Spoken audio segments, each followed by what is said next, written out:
What is up, it's Figure Hunter, and today we're going to do a full accuracy review test for the new Coros Apex 2 Pro and the Coros Apex 2. Now, these aren't exactly newer watches, but previously, and I think this is why I'm actually going through a deep dive review for both of these watches in a number of different areas over the next couple of weeks, so stay tuned for more. But the reason I'm doing this now is that previously Coros had a requirement before you could access any of the training analytics that required 300 minutes of running across 42 days. And they've recently both changed that and made it just one 25-minute run as long as you get your heart rate above 60% of your heart rate max, which I think all of us in the CrossFit high-intensity interval world can sort of muster out one long run. That's what would be long for me or for other people maybe like me in the CrossFit community. So they've changed that, and that's all you have to do is one 25-minute run. Plus, they've revamped the what the app looks like as well as how it analyzes sleep. It all has gotten a lot better.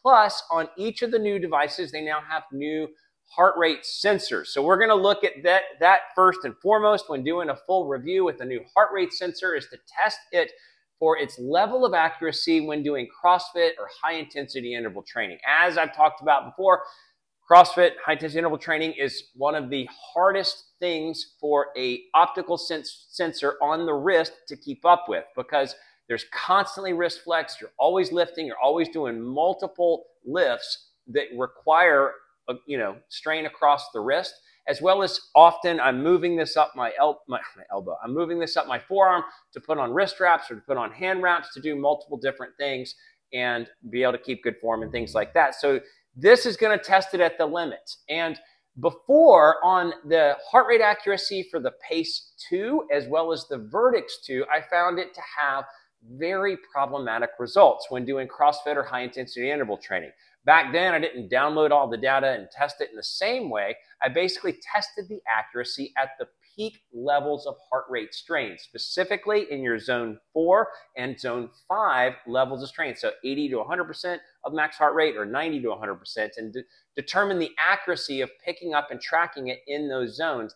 And both the Vertex 2 and the Pace 2 were about 40% accurate in keeping up with a CrossFit workout in those highest moments of strain in the workout, which made it an ultimate fail in that previous testing. So we have new heart rate sensors here. So what are we going to do? Let's dive on in. So we're going to look at the heart rate sensors to see how they look across both of the watches. We're going to look at some charts across 9 workouts. We're just going to see how it related to a chest strap, an ECG chest strap, which is sort of the gold standard for heart rate accuracy in high intense time. And then I just basically charted all of the heart rate data, the accuracy of the watch versus the accuracy of the chest strap across a coefficient of correlation to see what that coefficient turned out to be. The higher the coefficient is to 1.00, the more accurate it is. And so we will see where that chart lands out to show how accurate it was at different points in the workout. And then we'll talk about it in summary. So with that, let's look at the heart rate sensor, the charts,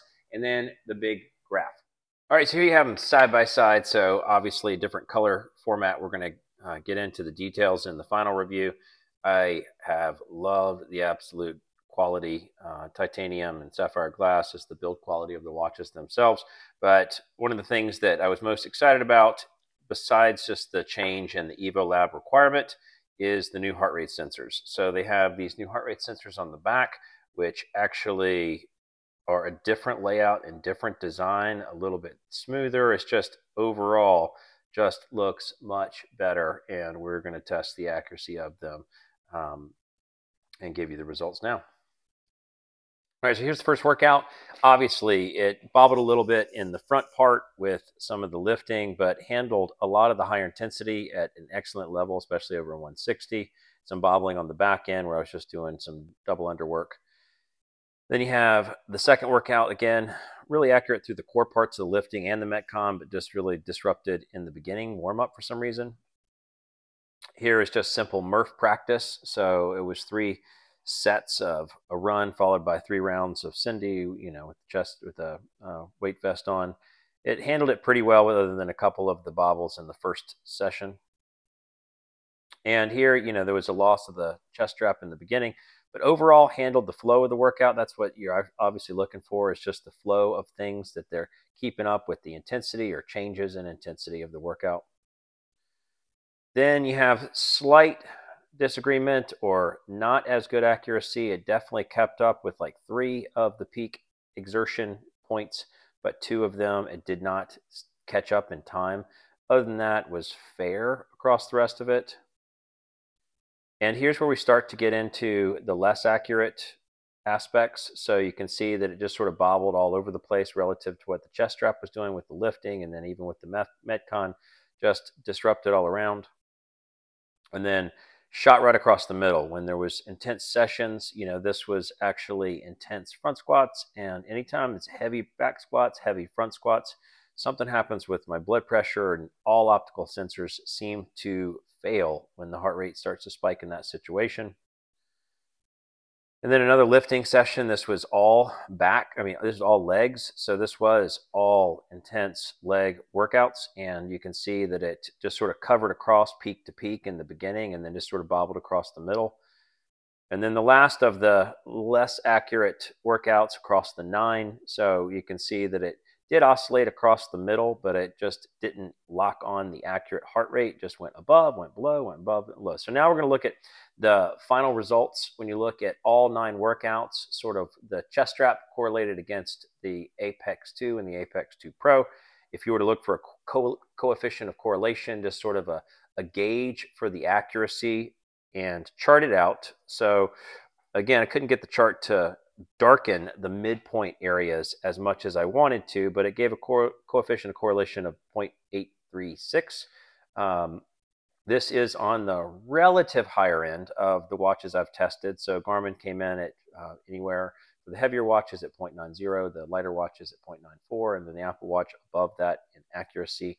But this is a million times better. It is a relatively good score in today's optical sensor world when doing CrossFit and high intensity interval training, but you know, take it for what you want, take it for what it's worth to you. But coefficient correlation across 9 workouts, 0.836 when doing CrossFit or high intensity interval training. So what do I think in summary?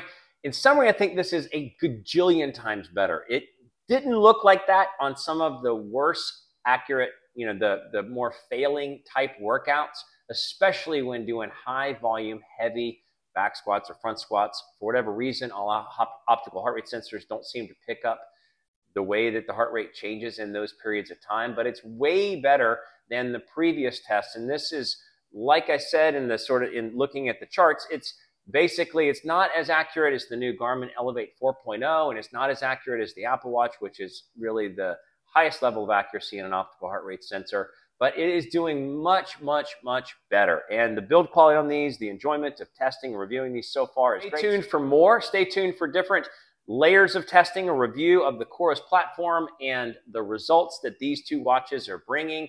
It's the Figure Hunter. Thanks so much for watching.